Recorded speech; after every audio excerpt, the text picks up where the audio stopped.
안녕하세요. 청취자 여러분, 반갑습니다. 네, 안녕하세요. 오늘은 저희가 여러분께서 공유해 주신 자료들을 좀 살펴봤는데요.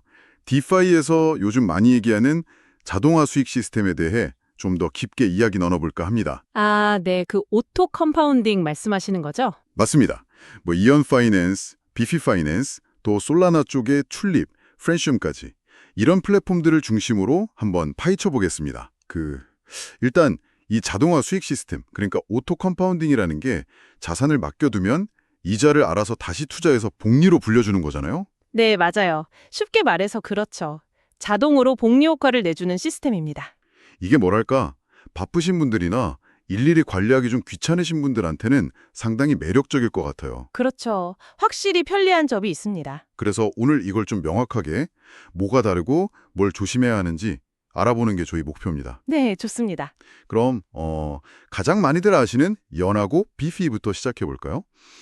둘 다 금고, 그러니까 볼트에 자산을 넣으면 굴려준다는 건 비슷한데 핵심적인 차이가 뭘까요? 네, 그 기본 원리는 비슷합니다.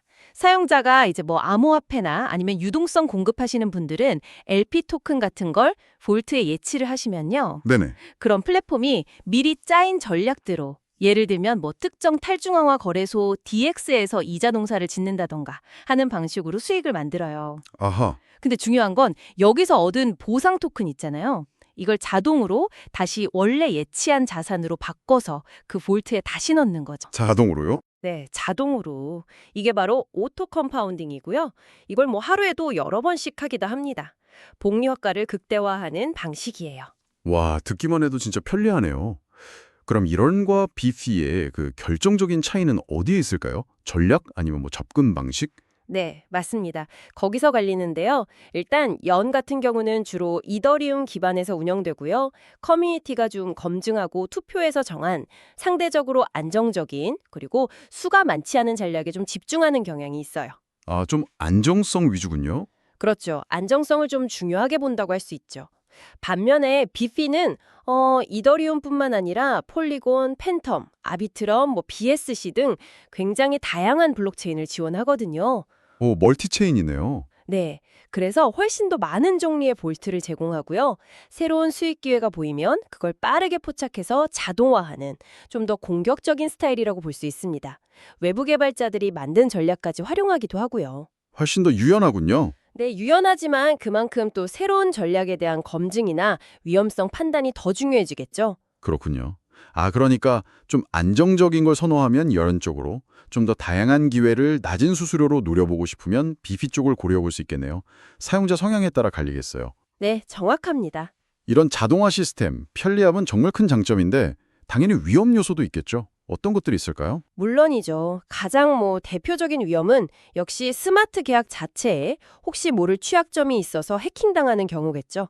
이건 디파이 전만의 위험이기도 하고요. 네, 그렇죠. 그리고 스테이블 코인을 기반으로 하는 벌트들이 많은데 만약 그 스테이블 코인이 1달러 가치를 제대로 유지 못하는 디패깅 상황이 오면 그것도 위험이 될 수 있고요. 아, 디패깅 위험. 네.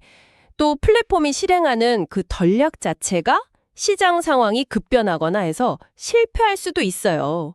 그럼 원금 손실이 발생할 수도 있는 거고요.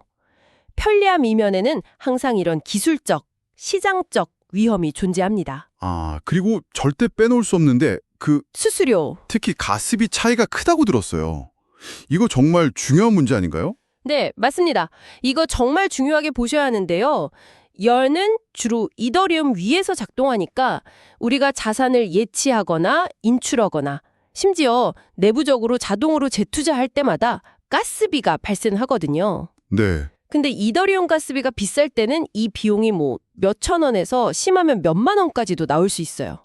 그렇게까지요? 네, 그러니까 만약 소액을 투자하시는 분들 입장에서는 배보다 배꼽이 더 커질 수도 있는 거죠. 수익률을 많이 깎아먹게 됩니다. 소액 투자자한테는 엄청난 부담이겠네요. 그렇죠. 그런데 이제 비피가 지원하는 폴리곤이나 아비트럼, BSC 같은 다른 체인들은 가스비가 정말 저렴하거든요. 몇십 원에서 몇백 원 수준이니까요. 와, 비교가 안 되네요. 네. 그래서 소액으로 여러 가지 전략을 좀 부담 없이 시도해보고 싶다 하시는 분들께는 비피가 훨씬 접근성이 좋다고 할 수 있습니다. 플랫폼 선택할 때 이 가스비는 꼭 고려하셔야 해요. 이더리움 가스비 부담 때문에라도 다른 체인을 보게 될 것 같은데요.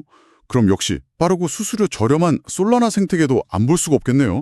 자료에 보니까 튤립이랑 프렌시움 얘기가 있던데 이쪽은 어떤가요? 네, 맞습니다. 솔라나에도 당연히 이런 오토 컴파운딩 플랫폼들이 활발하게 운영되고 있습니다. 튤립 프로토콜 같은 경우는 솔라나에서 좀 일찍 나온 오토 컴파운딩 플랫폼 중 하나고요. BEP처럼 다양한 볼트를 제공하는 방식이에요. 네.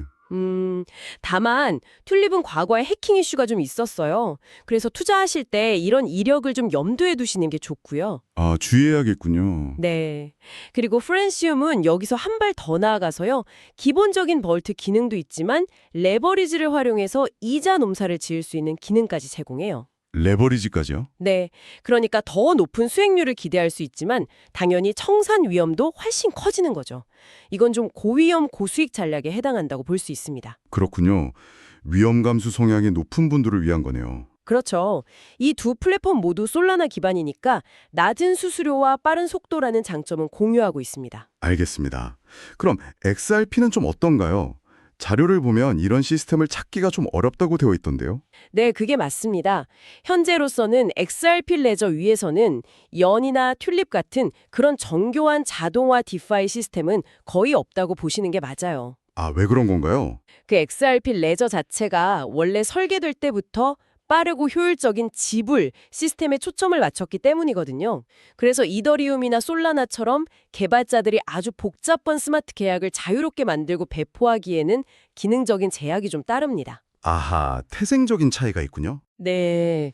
물론 앞으로 훅스라는 기능이 도입되거나 아니면 이더리움 가상 머신, EVM과 호환되는 사이드 체인 같은 게 생기면 상황이 달라질 수도 있겠지만 적어도 지금 당장은 그런 자동화된 수익 볼트를 찾기는 어렵습니다. 그렇군요. XRP는 아직은 좀 기다려봐야 하는 상황이네요. 네, 그렇습니다. 자, 그럼 마지막으로 규제 관련 질문인데요. 많은 월트들이 USDC 같은 스테이블 코인을 많이 활용하잖아요. 근데 만약에 이런 스테이블 코인에 대한 규제가 좀 더 강화된다면 열이나 비피 같은 플랫폼에는 어떤 영향을 주게 될까요? 아, 규제 문제. 이게 참 양날의 검이 될 수 있는데요. 양날의 검이요? 네. 부정적인 측면을 보면 만약 특정 스테이블 코인 사용이 제한되거나 특정 지역 사용자들의 접근이 막히거나 당연히 해당 볼트의 유동성이 줄어들고 수익률도 위축될 수 있겠죠. 네, 그럴 수 있겠네요. 하지만 반대로 긍정적인 측면도 있습니다. 오히려 명확한 규제가 생기면 그동안 좀 망설였던 기관 투자자들이 디파이 시장에 더 쉽게 들어올 수 있는 계기가 될 수도 있고요. 아, 오히려 기회가 될 수도 있다? 네, 그리고 규제를 잘 준수하는 예를 들어 정식 라이센스를 받은 발행사가 만든 USDC 기반의 볼트 같은 경우는 오히려 더 신뢰도가 높아져서 안전한 투자처로 인식될 수도 있어요. 그렇군요. 플랫폼들도 가만히 있진 않을 거고요. 규제 환경 변화에 맞춰서 사용하는 스테이블 코인을 바꾸거나 전략을 수정하면서 계속 적응해 나갈 가능성이 높습니다. 사용자 입장에서는 특정 코인이나 특정 체인에 너무 집중하기보다는 좀 분산해서 투자하는 전략을 고려해 보는 게 현명할 수 있겠죠? 네, 분산 투자는 항상 중요하죠. 자, 오늘 이야기를 좀 정리해 보면요. Yearn, Biffy, Tulip, Frentium 같은 자동화 수익 시스템들은 분명히 편리하고 복리 효과라는 매력적인 장점을 제공합니다. 네. 하지만 각 플랫폼마다 추구하는 전략이 다르고 안정 중시냐, 공격적인 기회, 포착이냐, 사용하는 블록체인에 따라 비용, 특히 가스비 차이가 크다는 점, 그리고 스마트 계약 해킹이나 디패깅, 전략 실패 같은 내재된 위험도 있다는 것을 꼭 기억해야겠네요. 맞습니다. 그래서 예언은 이더리움 기반의 안정성과 높은 비용, 비피는 멀티체인의 다양성과 낮은 비용, 튤립과 프렌시엄은 솔라나 생태계의 속도와 함께 각각의 특정 위험이나 추가 기능들, 그리고 XRP는 현재로서는 이런 시스템이 좀 부족하다 이렇게 요약할 수 있겠습니다. 네, 아주 정리를 잘 해주셨네요.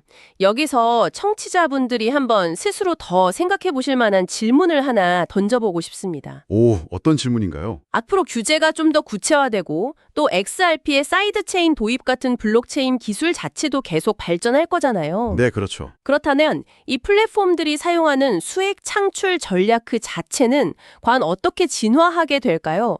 지금보다 훨씬 더 복잡해지고 여러 체인을 넘나들면서 작동하는 어쩌면 우리가 예상하기 어려운 방식의 자동화 전략들이 등장하지 않을까요?